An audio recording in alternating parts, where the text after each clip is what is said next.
Have you ever imagined walking hand in hand with a beautiful girl in the schoolyard? I mean, having a girlfriend. A soft, cuddly pillow to help you release all your stress after a long, exhausting day. Doesn't that sound interesting? Well, our protagonist here has the same idea. He's dreamed of having a beautiful flower ever since he was young, and now that he's in university, he thinks he's entering the adult lifestyle.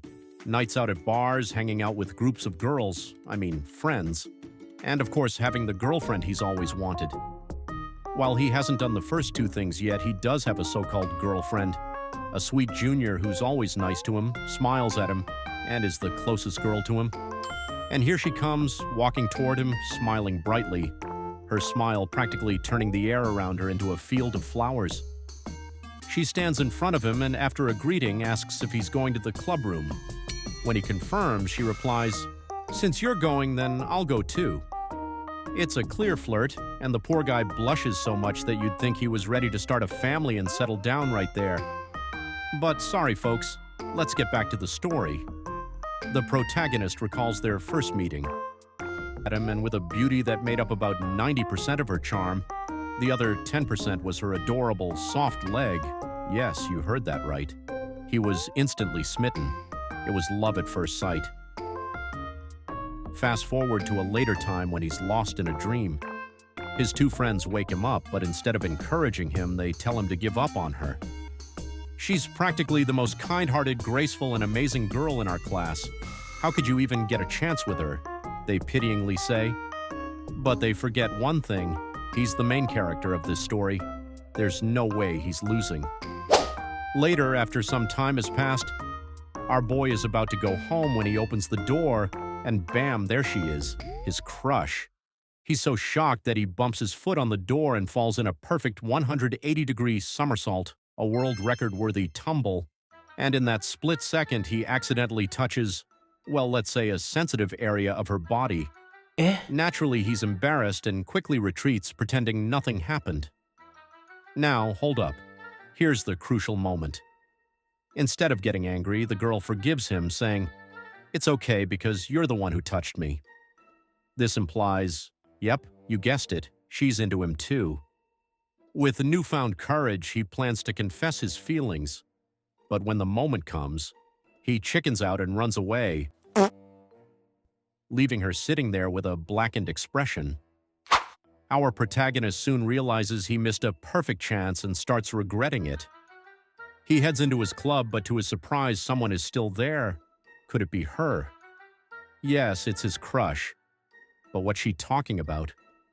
She mutters to herself, "Ugh, I'm so tired of this. People like him should stay virgins forever." But that's hopeless since I'm super cute after all. Eh? Then she notices him standing at the door, having overheard everything. There's a moment of silence before she turns to him, still smiling sweetly, and asks, "Is something wrong?" The boy is so confused by the rapid change in her attitude, but none of that matters now. All he wants is to escape, so he quickly makes up an excuse and tries to leave. But just as he's about to exit, she grabs him, pushes him against the door, and demands, "You heard me, didn't you?" She locks the door with a key, turns to him, and says, "You like me, don't you?" He's so nervous, his mind is racing. She presses on, asking, "What is it about me that interests you?" He turns away, avoiding eye contact, but eventually answers that it's her cuteness and kind-hearted nature. She laughs and says, "Surprise? That's just my personality." The poor guy is left stunned, his face even more desperate than when he was about to confess. He can't believe she's been playing with him all along. Then she drops the bombshell. "Of course I act cute around you. It's fun messing with virgins like you. You're just a piece of cake." Ouch. His ego is crushed, but now he finds some strength to fight back. He warns her that he'll expose her secret to everyone. But she just pulls out her phone, showing a picture of him accidentally touching her assets, and warns him that if he dares to tell anyone, he'll regret it. After realizing that his dream university life could come crashing down, he reluctantly agrees to keep quiet. With a defeated soul, he heads home, only to be stopped by her, who asks him to help her with something. It's a totally normal day. You know, the kind where you get dragged to a ramen shop against your will and try to convince yourself that everything is fine, even though it absolutely isn't. Our protagonist's first question is a simple one. Why are we here? Fair question. It's a normal ramen shop, but this is waka-chan, so who knows what bizarre reasons she's cooked up for this lunch date. Her answer? Because I'm hungry, you know. Okay, I guess that makes sense. But he's not buying it. He's still haunted by her terrifying picture-taking incident from before. So, naturally, he clutches his wallet like it's the last lifeline in a sinking ship, asking in scare, "Is you going to threaten me with that photo again?" But wait for it, a twist. She doesn't want to blackmail him this time. No, she's just here to eat and promises to pay for her own food. She's a mysterious woman, but at least she's not trying to ruin his life with embarrassing photos today. Small victories. Now he's really scratching his head. Why not just bring a friend then? She exhales dramatically like she's explaining quantum physics to a toddler. But that would ruin the cute character I've built up in front of others. You know, the one where she's all innocent, sweet, and totally not up to any mischievous behavior. Classic. And just when our boy's about to process this bizarre reasoning, his two friends walk in. Cue the dramatic music. The awkwardness level is off the charts. They immediately spot him and waka-chan, and the inquisition begins. His friends, "Why are you two eating together? This isn't normal." Meanwhile, our boy is internally screaming, trying to come up with an excuse that won't make him sound like he's been forced into this situation. But before he can answer, waka-chan, the mastermind, drops the truth bomb. "Oh, he's the one who invited me." Wait, what? She drags him here and now she's acting like he's the one who suggested it? This betrayal stings, but it's not over yet. Waka-chan, ever the manipulator, casually steps on his foot with a devious grin, forcing him to agree. Yeah, I totally invited her," he stammers. His friends, completely oblivious to the chaotic mess happening right in front of them, nod approvingly. "Oh, that's so sweet. But ramen, really?" they ask, as if eating ramen with a cute girl is some kind of social faux pas. The boy can practically hear himself screaming on the inside. "I'm the one who got dragged here." But of course, his friends, in their infinite wisdom, decide to leave them alone so the couple can have their private time. With a very exhausted sigh, our boy slumps into his seat, completely defeated. Meanwhile, waka-chan, ever the playful imp, teases him for being such a good barrier, and he just wants to crawl into a hole and disappear. But hey, at least they can finally eat. Now here comes the big moment that will haunt him forever. Waka-chan devours her ramen like it's her last meal, like really devours it, actually devours it. Our boy watches in horror as she slurps noodles faster than he's ever seen a human being eat, and for a brief, tragic moment he thinks to himself, "Wasn't she supposed to be all cute and dainty? What happened to that image?" But it's too late. The illusion is shattered. His cute classmate is, in fact, an energetic, slightly terrifying ball of chaos who treats him like a living toy for her amusement. But honestly, she's still cute, so he can't hate her that much. After the meal, they head to the station and waka-chan pats her stomach, declaring, "This was perfect. I never get to eat like this around my friends, you know?" Our boy, still not sure what to make of the strange girl he's stuck with, asks, "Why do you act so fake, though?" Her reply? Shocking. "Because my life is so much happier when I act like this. Who wouldn't love a sweet, cute girl like me? I even have a virgin here, you know?" Our boy blinks. Is this girl for real?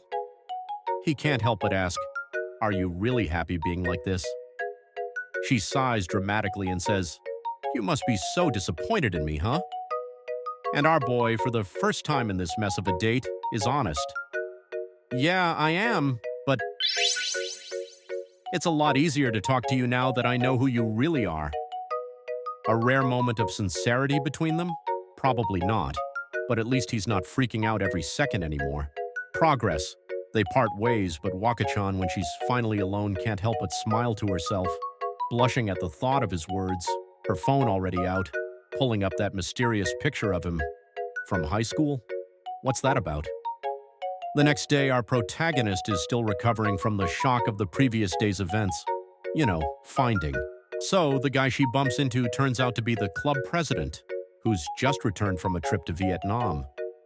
Now, this president, you can tell right away he's an absolute outsider. And he's not just any outsider, he's the outsider, the former head of the traveling club that our so-called couples are part of. And oh boy, does he love to talk. He immediately starts going on and on about the importance of travel, getting all hyped up while completely ignoring the two people standing next to him. He talks non-stop like a walking travel brochure. But just as he's about to scare them into booking flights, Suzuko, a third-year member of the club, steps in, telling him to tone it down before he scares people off. She casually asks if he's just back from somewhere, and he responds with, "I just left a few days ago. Next year's gonna be so busy, so I'm trying to enjoy my time now." But reality hits when Suzuko reminds him that skipping classes means no graduation, especially since he's already had to repeat his third year twice. Suzuko, ever the responsible senior, apologizes to the two for putting up with his over-the-top antics. But then she turns to our protagonist, noticing the dark circles under his eyes, and asks if he's doing okay. He casually brushes it off, saying he just hasn't been sleeping well lately. Yeah, totally not because he's still traumatized by waka-chan's behavior or anything.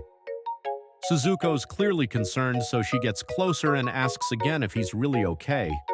And let's be honest, at this point, our guy's only thinking about how beautiful she is and how kind she seems. He panics and quickly looks away, muttering that he's feeling better now. Suzuko, all angelic, reassures him to speak up whenever he has a problem, and adds the same advice for waka-chan standing right next to him. Now cue the dirty thoughts. Our protagonist is no hope thinks to himself that how ideal, mature, kind-hearted Suzuko-san is, which definitely different from waka-chan, right?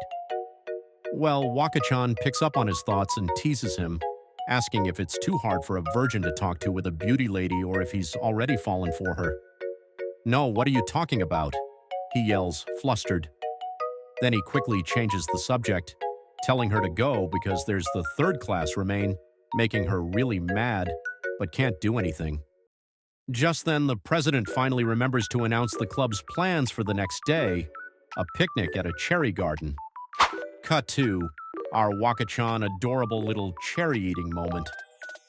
Just by looking at her face, we can tell those cherries are delicious. His friends are so enamored with her, they even nickname her the Fairy of the Cherry Farm. But our protagonist, well, he knows her true self all too well. Then the president pops in, all chipper, talking about how beautiful the cherry blossoms are and how this is the perfect chance to bond. But his two friends, not impressed. They give him a look like, why are he even here? And told him to give them some personal space instead, making him really confused. And here's how things end up like this. Flashback time. Earlier, the president asked if anyone would come to the picnic, and when our protagonist saw waka-chan raise her hand, he immediately followed without thinking. And, well, here we are, eating cherries with Buddy instead of, go and find some girl. Why are we men, even her, eating cherry together instead of go and see those beauty flowers? His friends ask, boring enough. They decide to ask him about why he hasn't made a move on waka-chan yet. But our protagonist just thinks to himself, I didn't know her true face back then. Of course, he can't exactly say that out loud. Then waka-chan appears behind him and demands, "What's your problem?" He immediately gets anxious. She then pulls him aside, reminding him, "Didn't I tell you to keep my secret?"